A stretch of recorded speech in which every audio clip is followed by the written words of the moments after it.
एक flight attendant, एक air host, एक एयर होस्टेस अगर चाहें तो 3 सेकंड में भाप लेते हैं कि कस्टमर उनसे क्या चाहते हैं। फ्लाइट अटेंडेंट एक ऐसा जॉब है जो लोगों को बहुत ही रोमांचकारी जॉब लगता है। लोग सोचते हैं कि फ्लाइट अटेंडेंट की नौकरी बहुत ही मजेदार नौकरी होती है, जिसमें फ्लाइट अटेंडेंट को दुनिया भर में घूमने का अवसर मिलता है। लेकिन आपको ये नहीं पता होगा कि फ्लाइट अटेंडेंट की नौकरी पाने के लिए बहुत ही सख्त ट्रेनिंग प्रोग्राम से गुजरना पड़ता है, जिसके चलते उन्हें एक एक बॉडी लैंग्वेज सिखाई जाती है। वो समझ जाते हैं, भाप जाते हैं कि कस्टमर क्या चाहता है, उसके दिमाग में क्या चल रहा होता है।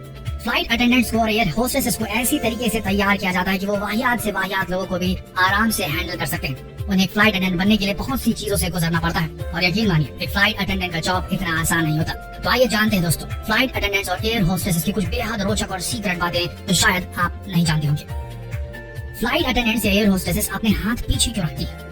आपने एक बात नोटिस की होगी कि जब भी आप प्लेन पर बोर्ड करते हैं तब एक फ्लाइट अटेंडेंट अपने हाथों को पीछे रखकर आपका अभिवादन करती है। लेकिन आपको बता दें कि ये लोगों के स्वागत में नहीं खड़ी रहती, बल्कि ये लोगों की गिनती करती है कि कितने लोग अब तक फ्लाइट में चढ़ चुके हैं। वो ऐसा इसलिए करती है क्योंकि अगर वो उंगलियों से उन्हें गिनना शुरू करेंगी तो वो बहुत ही अभद्र लगेगा और लोगों को ऐसा लगेगा कि फ्लाइट अटेंडेंट उनकी रेस्पेक्ट नहीं कर रही। इसलिए उन्हें ट्रेनिंग में सिखाया जाता है कि उन्हें हाथों को पीछे रखकर ही गिनती करनी है। गुप्त सोने की जगह। लंबी उड़ानों में कई यात्री सो जाते हैं, लेकिन फ्लाइट अटेंडेंट का क्या वे जागती रहती है? नहीं, ऐसा बिल्कुल नहीं।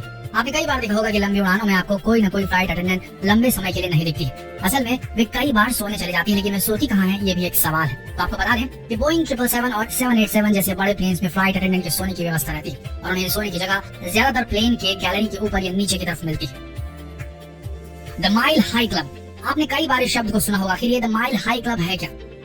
तो दोस्तों आपको बता दें कि ये शब्द उन लोगों के लिए इस्तेमाल किए जाते हैं जो प्लेन के बाथरूम में घुसकर उत्तेजना भरे कार्य करते हैं। जाहिर आप समझ गए होंगे हम किन कार्यों की बात कर रहे हैं, लेकिन इसमें फ्लाइट अटेंडेंट की क्या भूमिका है? असल में एक फ्लाइट अटेंडेंट को ये ट्रेनिंग दी जाती है कि वो हर समय बाथरूम पे नजर रखे कि कहीं 2 लोग एक साथ फ्लाइट के बाथरूम में न घुस जाएं और अगर गलती से वे पकड़ जाते हैं तो उन्हें अरेस्ट किया जाता है और हमेशा के लिए उन्हें हवाई यात्रा के लिए बैन कर दिया जाता है और उन्हें दिया जाता है membership the mile high club का। जूते पहनना। प्लेन में कई बार लोग अपने जूते उतार कर बैठ जाते हैं, लेकिन आपको बता दें कि प्लेन की फ्लोर बहुत ही गंदी होती है और फ्लाइट बोर्ड करने से कुछ समय पहले ही उसे साफ किया जाता है। लेकिन कई लोग जूते उतार कर प्लेन में बैठ जाते हैं और फ्लाइट अटेंडेंट का ये काम होता है कि ऐसे यात्रियों को फोर्स करें कि वे जूते वापस से पहन लें। डेटिंग। एक फ्लाइट अटेंडेंट अपना ज्यादातर वक्त प्लेन में ही बिताती है और होता यह है कि इसमें ज्यादातर जोड़ियां प्लेन में ही बन जाती हैं। आपने कई किस्से सुने होंगे कि एक फ्लाइट अटेंडेंट ने एक पायलट से शादी कर ली, क्योंकि एक फ्लाइट अटेंडेंट के लिए बहुत ही नॉर्मल बात है, लेकिन इस रिश्ते से उनके कामों पर कोई असर नहीं पड़ता। Flight attendants air hostesses phone का इस्तेमाल करती है। जब भी आप प्लेन में सफर करते हैं तब एक फ्लाइट अटेंडेंट आपसे ये जरूर कहती है कि आप अपना फोन इस्तेमाल ना करें, लेकिन आपको शायद ये पता नहीं होगा कि फ्लाइट अटेंडेंट बेधड़क फोन का इस्तेमाल करती है। ये प्लेन के फ्री वाईफाई का इस्तेमाल करके काफी देर तक अपना समय फोन पर बिताती है। जाहिर है कईयों को ये बात मालूम नहीं होगी। अड़ियल वाहियात यात्रियों पर काबू कर सकती है एयर होस्टेसेस। एक फ्लाइट अटेंडेंट को ये भी ट्रेनिंग दी जाती है कि अगर उन्हें कोई ऐसा व्यक्ति मिल गया जो प्लेन में उपद्रव मचा रहा है तो उसे आसानी से काबू कर सकती है। उनके पास हमेशा जिप टाई मौजूद होती है जो किसी के भी हाथों को बांध सकती है। साथ उन्हें ये भी ट्रेनिंग दी जाती है कि किस तरीके से एक व्यक्ति को सीट बेल्ट की मदद से सीट पर ही बांध दिया जाए। सिग्नल। प्लेन काफी बड़े होते हैं। कई बार एक फ्लाइट अटेंडेंट प्लेन की एक कोने में होती है तो दूसरी जो होती है वो दूसरे कोने में होती है। तभी दोनों फ्लाइट अटेंडेंट जो होती हैं वो एक दूसरे से बात करने के लिए चिल्लाती नहीं है, बल्कि एक विशेष तरह के सिग्नल से एक दूसरे से बात करती है और ये सिग्नल उन्हें उनके ट्रेनिंग में सिखाई जाती है। कई बार आपने बीप का साउंड प्लेन में सुना होगा। असल में साउंड फ्लाइट अटेंडेंट को बताने के लिए बजाया जाता है कि प्लेन की उड़ान का सबसे मुश्किल समय निकल चुका है। ये सारे सिग्नल एक फ्लाइट अटेंडेंट के लिए सबसे जरूरी चीज होती है और उन्हें ये सारी चीजें ट्रेनिंग प्रोग्राम में सिखाई जाती है।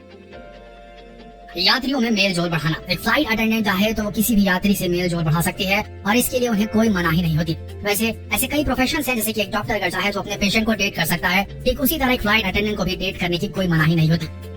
ये आपको पहले ही भांप लेती है। जब भी आप किसी प्लेन में एंटर करते हैं तब वहाँ पर एक फ्लाइट अटेंडेंट आपका अभिवादन करने के लिए खड़ी रहती है, लेकिन असल में उन्हें ट्रेनिंग में सिखाया जाता है कि वो व्यक्ति को देखकर पहले ही भांप लें कि कौन सा व्यक्ति प्रॉब्लम क्रिएट कर सकता है और कौन नहीं। ये भी समझ जाती है कि आपातकालीन स्थिति में किसी व्यक्ति से मदद लेनी है। इन्हें ज्यादा तनख्वाह नहीं मिलती है। कई लोगों को ये लगता है कि एक फ्लाइट अटेंडेंट की तनख्वाह अच्छी खासी होती है, लेकिन आपको बता दें कि ऐसा नहीं। एक अटेंडेंट को उड़ान भरने से पहले सेफ्टी चेक करना होता है, यात्रियों का स्वागत करना होता है, लेकिन उन्हें ये सब कामों के लिए पैसे नहीं मिलते। उन्हें घंटों के हिसाब से पैसे दिए जाते हैं और उनका ये पेइंग आवर तब चालू होता है जब प्लेन टेक ऑफ कर लेता है और जैसे ही प्लेन लैंड करता है तब उनका पेइंग आवर समाप्त हो जाता है। शराब हानिकारक है। कभी भी प्लेन में ज्यादा शराब पीकर मत बैठिए, क्योंकि ज्यादा शराब पीने से शरीर में ज्यादा नेगेटिव इफेक्ट होता है और अगर आपने ज्यादा शराब पी रखी है तो फ्लाइट अटेंडेंट को ये पावर होता है वो आपको तुरंत प्लेन से नीचे उतार सकती है, जिसके लिए आपको 2 साल तक की जेल भी हो सकती है। लेकिन ये अगले एयरपोर्ट पर लैंड करने के बाद ही हो सकता है, हवा के बीच तो बिल्कुल भी नहीं। कभी कॉफी ऑर्डर मत कीजिए प्लेन की सवारी में। जब कभी भी आप प्लेन में सफर कर रहे हैं तो कभी भी कॉफी या चाय ऑर्डर मत कीजिए, क्योंकि प्लेन में रखा गर्म पानी का टैंक कई सालों तक साफ नहीं होता है। दूसरी बात ये कि गर्म पानी का वॉल्व और बाथरूम का वॉल्व आस पास ही होते हैं और फ्लाइट अटेंडेंट भी आपको कभी सजेस्ट नहीं करेंगे कि आप कॉफी ऑर्डर करें। अगर आपको कुछ पीने का मन है तो आप एक वाटर बॉटल या कैन ड्रिंक ही ऑर्डर कीजिए। आगे बढ़ते हैं। एयर होस्टेस या फ्लाइट अटेंडेंट बनना उतनी अच्छी नौकरी नहीं जितना लोग समझते हैं। कई लोगों को ये लगता है कि एक फ्लाइट अटेंडेंट की नौकरी बहुत ही ग्लैमरस जॉब है जहां उन्हें नई नई जगहों में घूमने मिलता है, लेकिन ऐसा नहीं। एक फ्लाइट अटेंडेंट हवा में उड़ते हुए किसी वेटर के समान ही है। एक फ्लाइट अटेंडेंट को सुबह 4 बजे उठना पड़ता है और वे ज्यादातर जेट लैग का शिकार रहती है। उन्हें छुट्टियों में भी काम करना पड़ता है और इस जॉब की सबसे बुरी बात यह है कि इस जॉब में फ्लाइट अटेंडेंट को अपने परिवार से काफी लंबे समय तक दूर रहना पड़ता है। फर्स्ट क्लास की सीट ज्यादा रिस्की होती है। कई बार लोगों को यह लगता है कि फर्स्ट क्लास की सीट ज्यादा आरामदायक होती है, लेकिन आपको बता दें कि अगर कहीं प्लेन दुर्घटनाग्रस्त होता है तो सबसे पहले फर्स्ट क्लास के पैसेंजर की जान जाती है। प्लेन में सबसे सेफ सीट होती है इमरजेंसी एग्जिट वाली सीट और बीच की सीट। Oxygen mask. जब भी कैबिन में ऑक्सीजन प्रेशर कम हो जाता है तब लोगों को सांस लेने में तकलीफ होने लगती है और तब ऑक्सीजन मास्क नीचे की तरफ आ जाते हैं और यात्री उन मास्क में से ऑक्सीजन ले सकते हैं। लेकिन आपको शायद ये पता नहीं होगा कि मास्क में ऑक्सीजन लिमिटेड ही होता है। ये सिर्फ 10 से 15 मिनट तक ही ऑक्सीजन दे पाते हैं। अगर आप भी कभी ऐसी स्थिति में फंस जाएं तो आप धीरे धीरे सांस लीजिए ताकि ऑक्सीजन लंबे समय तक चल सके। Physical standards. एक फ्लाइट अटेंडेंट बनने के लिए कई फिजिकल स्टैंडर्ड में उन्हें खरा उतरना पड़ता है, जैसे कि उनके बालों का कलर नेचुरल होना चाहिए, उनके बाल हमेशा बंधे रहने चाहिए। एयर होस्टेसेस उतनी भी लंबी नहीं होनी चाहिए कि उनका सर प्लेन की छत से टकराए और इतनी भी छोटी नहीं होनी चाहिए कि वो अपना काम ठीक से न कर पाए। इन सभी फिजिकल स्टैंडर्ड में खरा उतरने के बाद ही उन्हें नौकरी में रखा जाता है।